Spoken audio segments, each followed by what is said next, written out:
Onction est dans la maison, troisième partie. Orateur révérend Alain Ilunga.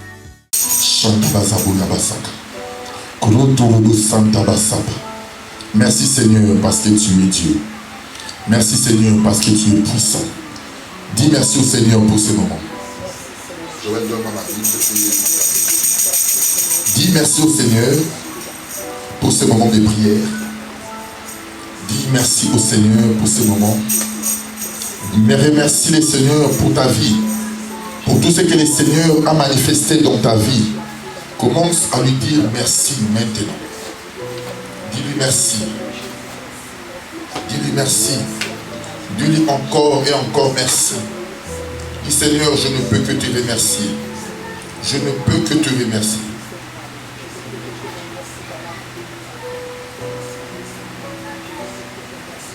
Remercie le Seigneur là où tu es. Dis-lui merci parce qu'il est Dieu. Merci Seigneur, nous te disons merci. Tu vas prier maintenant pour la parole qui va être prêchée. Tu vas demander que le Seigneur puisse te donner l'oreille circoncise, afin que tu écoutes la parole comme écoute les disciples. Dis Seigneur, ce midi, je veux que tu m'enseignes. Je veux que Seigneur, que cette parole qui va être prêchée ce midi puisse produire la vie en moi. Dis Seigneur, parle-moi. Utilise ton serviteur comme un instrument. Dis Seigneur, que je reçois ma part ce midi. Prie là où tu es. Père de gloire, je recommande ce moment entre tes mains. Toi, tu es le Dieu puissant, le Dieu redoutable. Seigneur, moi, je ne sais pas prêcher. Je n'ai rien à dire à ces peuples. Père de gloire, utilise-moi comme un instrument. Seigneur, en fait, je communique ta pensée devant ton peuple.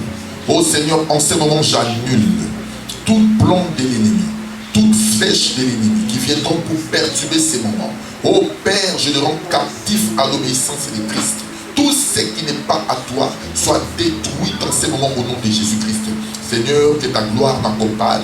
Je libère l'onction sur cette salle. Je libère encore ta grâce sur cette salle. Ô Père de gloire, que tu communiques encore à ton peuple ta grâce et ta grandeur. Au nom puissant, nous avons ainsi prié. Amen. Amen, amen, amen. Est-ce qu'il y a la joie? Est-ce qu'il y a la joie? S'il y a la joie, acclamons pour le roi des rois. Acclamons pour le Seigneur des seigneurs. Acclamons pour le Dieu puissant. Le Dieu qui nous a restaurés, le Dieu qui nous a sauvés, le Dieu qui nous a tendu la main, parce qu'il est le Dieu redoutable. Merci Seigneur pour ta faveur. Merci Seigneur pour ta grâce, parce que tu es le Dieu qui ne ment jamais. Il est le Dieu merveilleux. Lorsque nous acclamons comme ça, nous attirons la faveur de Dieu. Amen. Même les anges qui sont tout autour du trône, ils ont dit Seigneur, regarde ton peuple qui sont à Égypte. Ils sont en train de te célébrer en ces moments. Ils sont en train de te louer en ces moments. Afin que ton nom soit encore élevé. Et nous rendons gloire à notre Dieu. Amen. C'est un Dieu puissant, un Dieu merveilleux. Donc nous sommes au mois d'octobre, le 10e mois. L'année est presque finie. L'année est presque finie. Dans 2 mois, l'année est presque finie. C'est pour ça que nous, les enfants de Dieu, nous devons toujours glorifier Dieu de tout ce que les Seigneurs qui nous ont fait dans notre vie. Le Seigneur qui nous a gardés depuis le commencement, depuis le début de cette année. Et là, nous tendons vers la fin. Nous devons toujours glorifier ces dieux pour ce bienfait. Amen. Même si tu n'as pas encore vu la main de Dieu, crois que ton Dieu est capable d'agir. Amen. Je ne sais pas si quelqu'un me comprend. Non, même si tu n'as pas encore vu la main de Dieu, crois que ton Dieu est encore capable d'agir. Il est capable de l'agir. Même à la dernière minute, Dieu est capable de te donner quelque chose. Même à la dernière minute, Dieu est capable de te donner. Même à la dernière minute, Dieu est capable de donner les gens. Parce que c'est un Dieu, lorsqu'il parle, il réalise ses promesses. Qui croit avec moi cela? Acclame encore pour le roi des rois. Acclame encore pour le roi des rois. Parce que c'est un Dieu puissant. Un Dieu merveilleux. Vous savez, nous devons témoigner la gloire de notre Dieu. Tu dois témoigner Dieu lorsque Dieu fait de bonnes choses dans ta vie.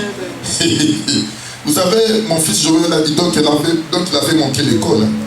Les gens ont commencé, mais lui n'avait pas d'école. Partout là où il appelait, on lui disait toujours qu'il n'y avait pas de place. Découragé, affaibli. Je l'ai dit petit, il faut espérer. Même à la dernière minute, j'avais prêché le dimanche ici. J'avais dit, si c'est ta place, ça reste ta place. Même si tu étais parti chercher un boulot, quand tu m'écoutes, on te dit, écoute, il n'y a pas de place. Tu es venu en retard. On engage quelqu'un d'autre à ta place.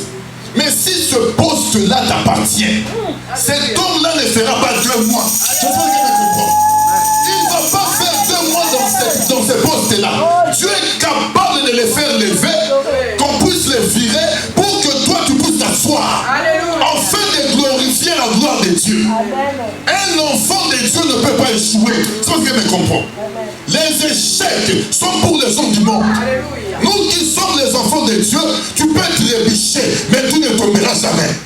Tu sais, lorsque le diable te combat, le souci du diable, le diable veut te voir par terre. Il peut faire tout pour que tu sois par terre. Mais lorsque le diable te combat, en d'autres termes, il est en train de renforcer encore tes muscles spirituels. C'est pour ça que tu dois toujours t'élever dans la prière. Amen. T'élever dans la prière.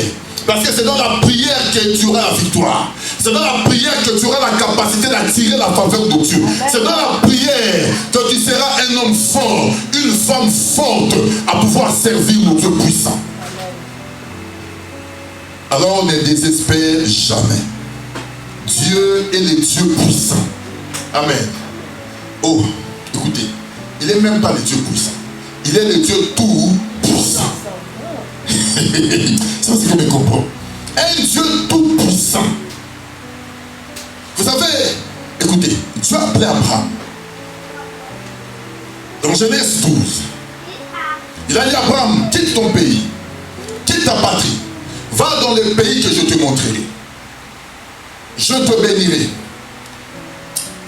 Je vais que nous puissions quand même les lire. Quand tu as une Bible, tu as une Bible là. Nous devons former nos enfants à pouvoir servir Dieu. 12. Voilà. Genèse 12 à partir du verset 1. Tu peux lire par la grâce de Dieu. Genèse 12 à partir du verset 1. Vas-y. L'Éternel dit à Abraham, quitte ton pays, ta patrie et ta famille, et va dans le pays qui te montrerai. Je ferai de toi une grande nation, je te bénirai, je te rendrai ton nom grand, et tu seras source de bénédiction. Continue. 3, continue, 3. Je bénirai ceux qui béniront, et je maudirai ceux qui maudiront. Continue. Et toutes les familles de la terre seront bénies en toi. Ok, tu peux t'arrêter là. Oui. Quand Dieu a appelé Abraham, il a dit à Abraham, quitte ton pays. C'est pas qu'elle me comprend. Quitte ta partie, la maison de ton père, et va dans le pays que je te montrerai. Alléluia. Tu ne peux pas être béni lorsque tu es encore attaché à la maison de ton père. C'est ce que je me comprends. La bénédiction de Dieu se démontre lorsque tu fais un pas. Lorsque tu commences une marche, c'est là que Dieu t'accompagne. Dieu ne pouvait pas bénir Abraham dans sa maison. Parce que le père d'Abraham était idolâtre. Le père d'Abraham servait d'autres dieux. Et Abraham aussi, comme il était lié dans cette famille, lui aussi l'adorait, le Dieu de son père. Mais quand Dieu a regardé cette famille, Dieu a vu l'intégrité dans la vie d'Abraham. Tu peux naître dans une famille où il y a des sorciers. Écoute-moi très bien. Mais Dieu, lorsqu'il te regarde, le Seigneur est capable de t'appeler pour que tu marques la différence dans ta famille. Alléluia. Tu peux naître dans une famille où il y a la pauvreté, où il n'y a rien, où il n'y a personne qui est grand. Mais Dieu peut t'appeler pour que tu marques la différence dans ta famille. Amen. Dieu a vu Abraham dans cette famille d'idolâtrie. Dans cette famille où il y avait l'idolâtrie. Il a vu Abraham. Malgré qu'Abraham était dans son pays, mais le regard de Dieu était sur Abraham. C'est pour cela que tu dois te dire que tu es le choix de Dieu. Je sais ce que me comprend. Tu es le choix de Dieu. Quand Dieu te regarde, Dieu voit en toi la personne que Dieu va envoyer pour garder les nations. C'est ce que me comprend. Quand Dieu te regarde différemment. Même si les gens ne voient pas la grâce que Dieu a déposée sur ta vie, mais seul Dieu connaît qui tu es. C'est ce que me comprend.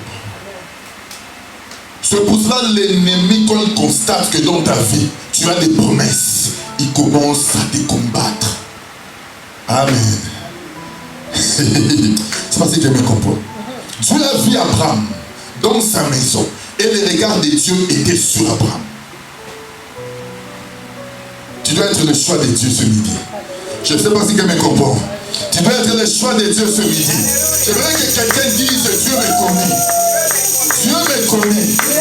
Dieu me connaît. Ce n'est pas pour rien que je suis en train de le servir. Parce que Dieu a jeté le regard sur ta famille et Dieu t'a choisi et Dieu t'a regardé. Ça, c'est le choix de Dieu. Tu ne peux pas vivre la gloire de Dieu si tu restes encore attaché à des coutumes. Coutumes de famille. Ou dans notre famille, il y a des coutumes. Quand tu es encore lié à des coutumes, tu ne peux pas encore servir Dieu. C'est pas ce que je me comprends. S'il y a des coutumes dans votre famille, tu ne peux pas servir Dieu. Dieu dit à Abraham, quitte ta patrie, la maison de ton père, ton pays, et va dans le pays que je te montrerai. Il faut qu'Abraham puisse faire un déplacement, quitter la maison de son père, quitter tout pour aller maintenant vers l'endroit où Dieu est en train de le destiner, ou l'endroit où Dieu l'a destiné. Je ne sais pas si je me comprends. Tu ne peux pas vivre la main de Dieu si tu restes à la même place. Tu dois faire un mouvement. Amen. Un mouvement. C'est pas que je me comprends. De te déplacer, de quitter et de suivre Dieu. Le problème est d'écouter la voix du Seigneur.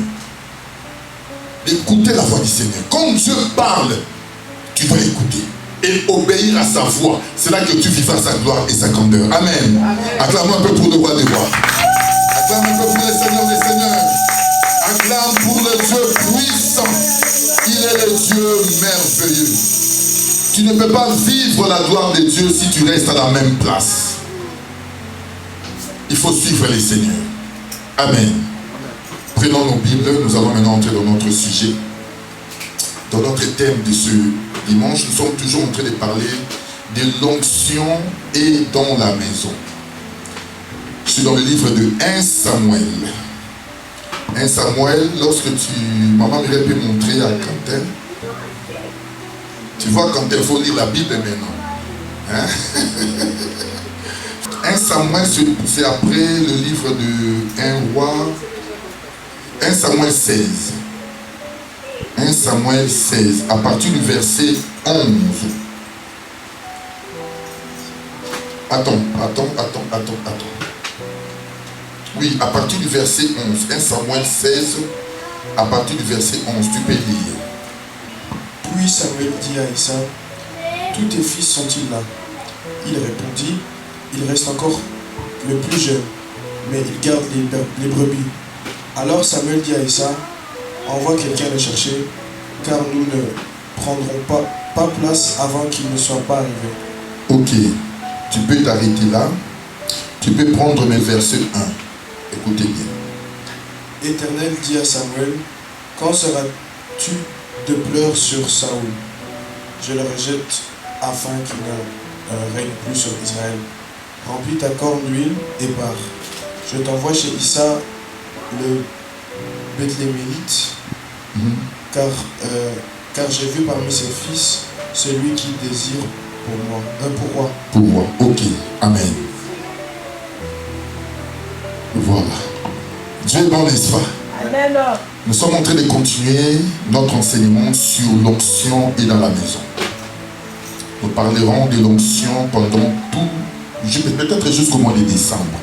Parce que les gens doivent comprendre qu'est-ce qu'est l'onction. Vous savez, lorsque le Seigneur élève une personne et le Seigneur déverse la grâce sur une personne, c'est pour ton bien. Je ne sais pas ce que me comprend. C'est pour ton bien. L'onction, je vais définir l'onction pour ceux qui veulent l'écrire. L'onction est une capacité surnaturelle.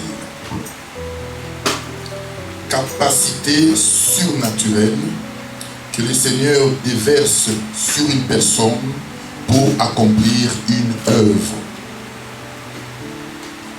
Une capacité surnaturelle que le Seigneur a déversé sur une personne pour accomplir une œuvre. Amen. Vous savez, l'onction a la capacité de briser les ténèbres. Quand Dieu appelle quelqu'un, lorsque Dieu t'a choisi, lorsque tu es mandaté pour servir Dieu, Dieu doit t'équiper. Je ne sais pas si tu me comprends. C'est comme un soldat, un homme qui est enrôlé dans l'armée. S'il veut aller en guerre, on doit bien le préparer. N'est-ce pas? Il doit être bien équipé pour aller à la guerre. Vous voyez? C'est pareil avec nous qui sommes les serviteurs de Dieu. Être un serviteur de Dieu, ce n'est pas facile. Le Seigneur doit t'équiper. Je ne sais pas si quelqu'un me comprend. Tu dois vaincre le mauvais esprit. Tu dois vaincre les démons et tu dois vaincre tout esprit méchant. Mais tu ne peux pas le vaincre ou arriver à la capacité de détruire les œuvres sataniques si Dieu ne t'équipe pas. C'est pas ce que me comprend. C'est pour ça qu'on ne se déguise pas serviteur. On ne devient pas serviteur par jalousie ou par envie. Tu vas mourir pour rien. C'est pas ce que me comprend. Okokufa Pamba. Pose-nous la question. Lorsque les sorciers viennent la nuit, ils nous attaquent avec leurs armes spirituelles. Ils tirent. Qu'est-ce qu'ils rencontrent? Ils rencontrent un bouclier spirituel. Parce que nous sommes bien équipés.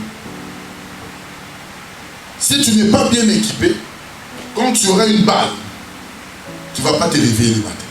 C'est parce que je me comprends. On est face à des démons, face à l'ennemi, face au diable. Pour vaincre les œuvres sataniques, tu dois être équipé. Le Seigneur doit te revêtir d'un manteau. Le manteau que nous portons, c'est ça qu'on appelle l'onction. Vous voyez? Ce n'est pas pour rien, vous allez remarquer dans le livre que nous venons de lire. Le Seigneur a dit à Samuel qui était prophète, va dans la maison d'Isaïe, Béthélémite, car je vis parmi la personne que j'ai choisie pour qu'il soit roi en Israël. Il dit, prends la corne d'huile et va oindre donc cet homme. Vous voyez, ça veut dire qu'on devait oindre David avec la corne. Lorsqu'on parle de la corne c'est la puissance. Vous voyez, il y a des animaux qui ont des cornes, n'est-ce pas? Les cornes, c'est leur force. Ils se battent par la corne, n'est-ce pas? C'est pour ça que lorsque David était oint par la corne, cela démontrait la puissance. Il y a la différence entre Saoul qui était le premier roi. Lui, le Seigneur n'avait pas dit à Samuel de prendre la corne, mais de prendre la fiole, une bouteille. Pourquoi? Parce que Saoul était le choix du peuple et pas le choix de Dieu. Vous comprenez? Ça, vous pouvez lire, vous allez comprendre l'histoire. Amen. C'est pour ça que vous allez remarquer une chose. Quand le Seigneur dit maintenant à Samuel, va dans la maison de Béthélémite, Isaïe, j'ai choisi quelqu'un. Mais le Seigneur n'a pas donné à Samuel le nom de la personne. Amen. Parce que l'huile que Samuel avait entre ses mains, cette huile devait identifier la personne que Dieu avait choisie. C'est pas ce que me comprend. Écoutez, si Dieu t'a choisi, Dieu t'a choisi. Si Dieu t'appelle, Dieu t'appelle. C'est pas qui te me comprend. Samuel, maintenant dans le verset 11 que mon frère vient de lire, va maintenant dans cette maison. Il rentre dans cette maison. Il est venu pour chercher le roi. Mais il ne savait pas qui était le roi. Esaïe, qui était aussi prophète, fait sortir maintenant ses enfants. C'était la parole de l'Éternel, n'est-ce pas? Parce que Dieu a dit, je vis parmi ses fils. Mais Dieu n'a pas identifié le fils. Je sais pas si vous me comprenez. Lorsqu'il arrive maintenant dans cette maison, maintenant Isaïe prend ses fils. Il présente à Samuel. Le premier était Eliab. Tu peux lire encore pour la meilleure compréhension. Toujours 1 Samuel 16. Tu vas prendre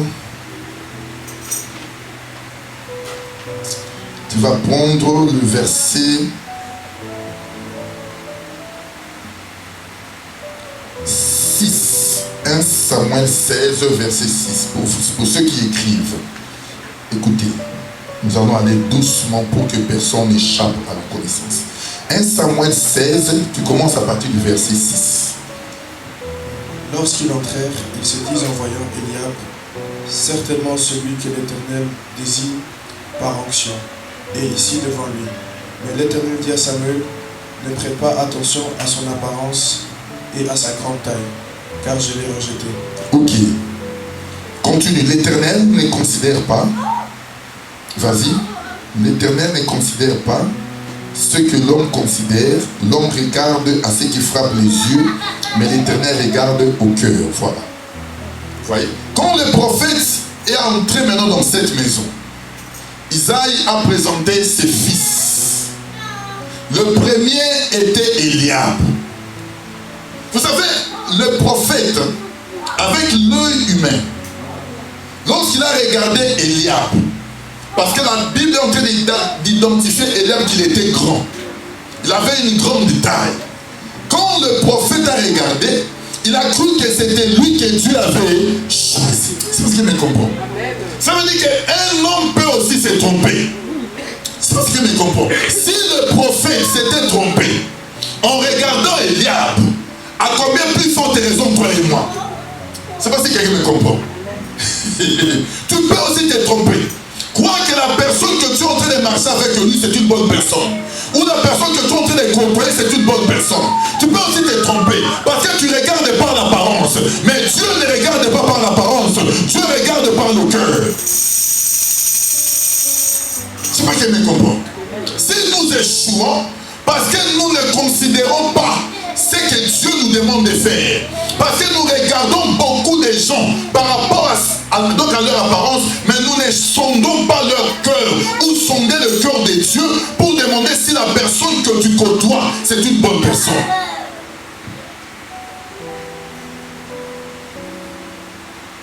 Toi, tu te confies à tout le monde.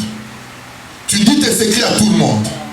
Tu aimes avoir beaucoup d'amis tout autour de toi. Mais tu ne sais pas. Tu ne sais pas leur cœur. Tu ne connais pas leur cœur. Tu ne sais pas qui va te trahir. Amen. C'est ça que je disais à ces petits. Toi, tu veux beaucoup des amis, mais des amis ne t'aiment pas. Laisse, il ne veut pas laisser. Il veut toujours des amis. Laisse, il ne laisse pas. Amen. Il cherche des amis, mais les amis, tous ces amis finissent par les trahir. Amen. Amen. Tu dois sonder le cœur de Dieu. Même si tu veux marcher avec une personne, des hommes ne peuvent pas marcher ensemble s'ils ne s'accordent pas. Ne marche pas avec tout le monde. Ne te donne pas à tout le monde. Ne révèle pas tes secrets à tout le monde.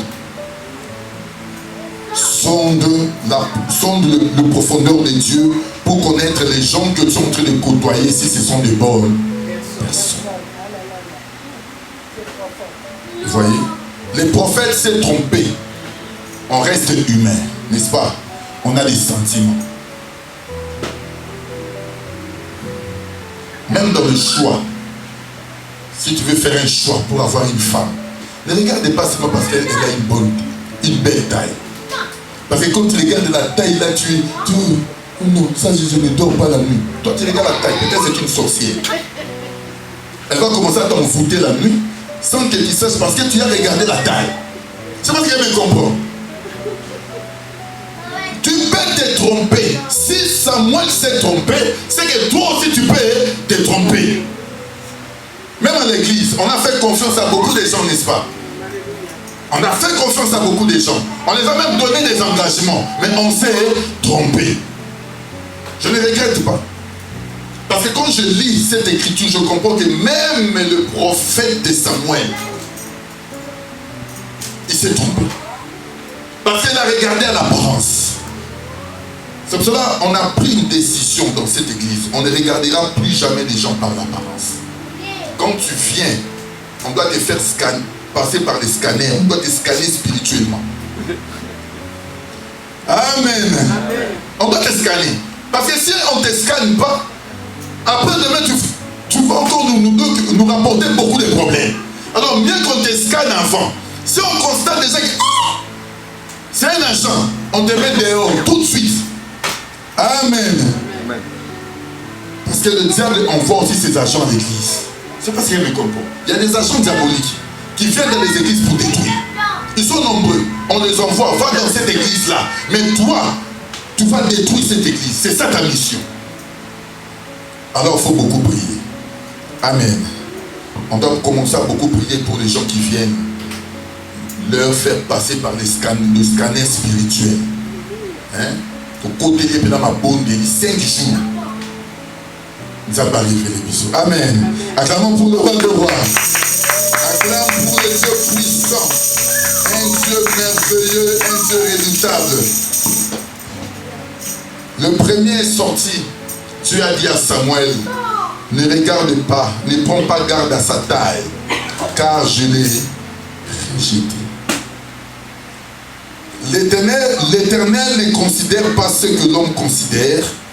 L'homme regarde à ce qui frappe les yeux, mais l'Éternel regarde au cœur. Amen. Tu vois un homme là, grand, fort. Tu te dis, ah, ça c'est l'homme de ma vie. Tu me regardes. Tu comprends? Toi, tu regardes seulement la taille, la grandeur, la force. Mais tu ne consultes pas Dieu pour savoir si c'est une bonne personne. C'est là que nous échouons, n'est-ce pas? Même dans tout ce que tu veux faire, tu dois d'abord chercher la volonté de Dieu. Chercher la volonté de Dieu. Qu'est-ce que le Seigneur te dit? Qu'est-ce que le Seigneur te recommande? Parce que quand tu rentres en prière et que tu cherches la volonté de Dieu, Dieu est capable de te guider et de te montrer les choses. Le deuxième est sorti. Prends maintenant le verset 8. Verset 8, toujours 1 Samuel 16. Écoutez bien. Le deuxième est sorti. Isa appelle Abinadab et le fit passer devant Samuel. Samuel dit, l'Éternel n'a pas non plus choisi celui-ci. L'Éternel n'a pas choisi celui-ci. Ok, 10. Vas-y. Ah, Isaïe fit passer 7 de ses fils devant Samuel, et Samuel dit à Isaïe, l'Éternel n'a choisi aucun d'eux. Oui, continue, 11. Puis Samuel dit à Isaïe, tous tes fils sont-ils là? Il répondit, il reste encore le plus jeune, mais il garde des brebis. Alors, vas-y. Alors Samuel dit à Isaïe, envoie quelqu'un le chercher, car nous ne prendrons pas place avant qu'il ne soit arrivé. Voilà. Vous avez compris cela. Amen. Donc Isaïe fit passer 7 de ses fils devant Samuel. Il avait l'huile entre ses mains. C'est l'huile qui devait identifier la personne que Dieu avait choisie. C'est pas ce qu'il me comprend. Il a fait passer 7 de ses fils. Avec l'huile, l'onction était entre ses mains. Mais l'onction les a tous refusés. C'est pas ce qu'il me comprend. Pourquoi? Parce que les fils d'Isaïe, les 7 fils, ils n'étaient pas destinés à la royauté. Mais la personne qui était destinée n'était pas dans la maison. Lui, il était en dehors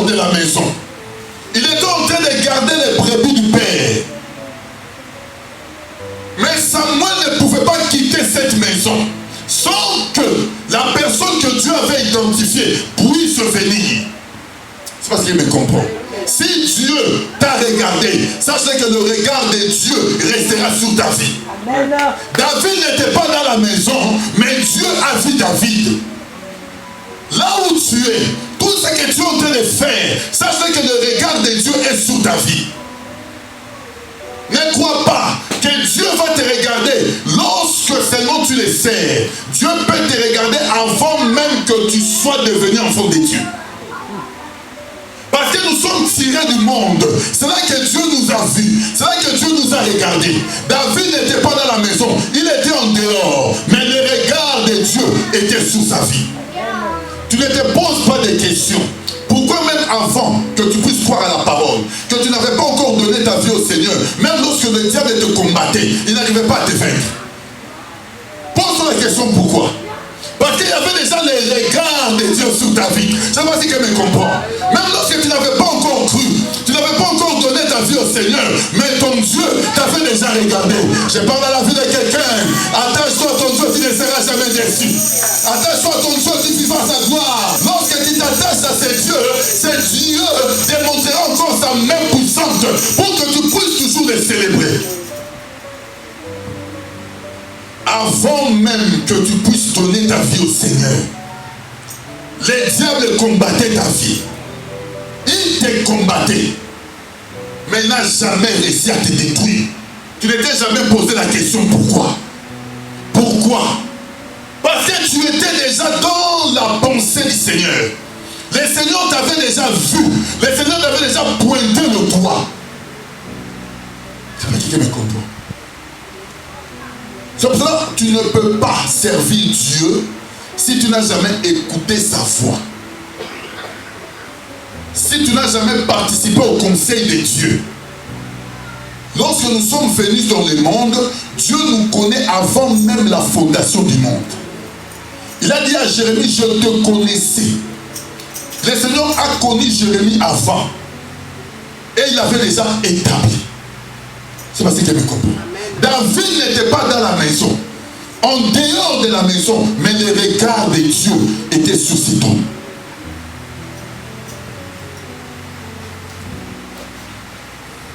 Combien de gens ont rencontré des accidents, sont morts sans connaître Dieu? Moi je me rappelle, à l'âge, quand j'étais encore, à l'âge, j'avais l'âge de Christopher, on a failli m'écraser. J'étais en train de jouer dans la parcelle avec mon ballon. Elle est partie, donc elle est partie dehors. Je courais pour aller prendre les ballons. Une voiture est venue pour m'écraser. Elle a freiné tout juste là. Les gens qui étaient donc là à côté, ils ont crié. C'est là que je me dis maintenant, en ces temps-là, qui me protégeait? C'est qu'il y avait déjà le regard de Dieu sur ma vie. C'est que même si l'ennemi voulait prendre ma vie, même si l'ennemi voulait me détruire, Dieu envoyait ses anges pour me protéger. Parce que j'étais déjà destiné à la royauté. J'étais déjà destiné pour servir Dieu. Le diable ne pouvait pas me détruire, même lorsque j'étais encore ignorant. Je ne sais pas si tu me comprends. Parce que la Bible déclare que le Seigneur ne se rend pas compte du temps de l'ignorance. Le temps où tu es ignorant de la personne que tu es, Dieu ne prend pas encore compte de cela. Mais Dieu commence à compter le jour que tu es conscient et que tu rentres dans les promesses de Dieu, tu rentres pour les services, c'est là que Dieu commence à compter maintenant sur ta vie. C'est parce qu'il me comprend. Le regard de Dieu était déjà sur ta vie. De la même façon que le regard de Dieu était dans la vie de David, mais il n'était pas dans la maison. Dans la maison. Si Dieu t'aime, si Dieu t'a appelé, si Dieu t'a choisi, c'est pour que sa gloire puisse se démontrer. Amen. C'est comme mon fils là. Toi, tu es le choix de Dieu. Est-ce que tu le sais? Tu es le choix de Dieu. Tu es la personne que Dieu a déposé quelque chose sur ta vie. Le Seigneur a déposé quelque chose sur ta vie. Que tu le veuilles ou pas, que tu refuses, que tu fuis comme Jonas, que tu fasses tout, tu finiras par entrer dans les promesses de Dieu. Est-ce que tu crois cela? Parce que le Seigneur a déversé quelque chose sur ta vie. Tu es une bénédiction. Tu sais, quand tu es une bénédiction, le diable va commencer à t'embrouiller. Tu vois comment tu t'embrouilles? Ce n'est pas toi, c'est l'ennemi.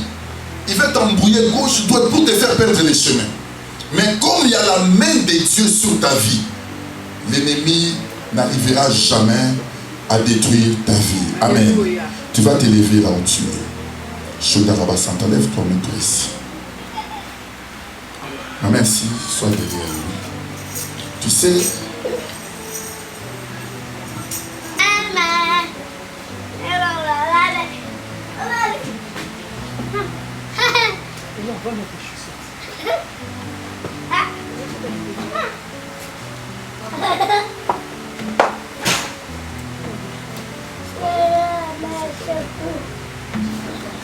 que le Seigneur t'ouvre l'intelligence, que tu lises la Bible et que tu comprennes. Hein?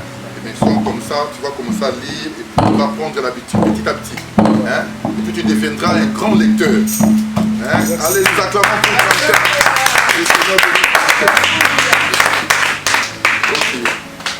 Nous allons mettre nos offrandes, nous avons fini.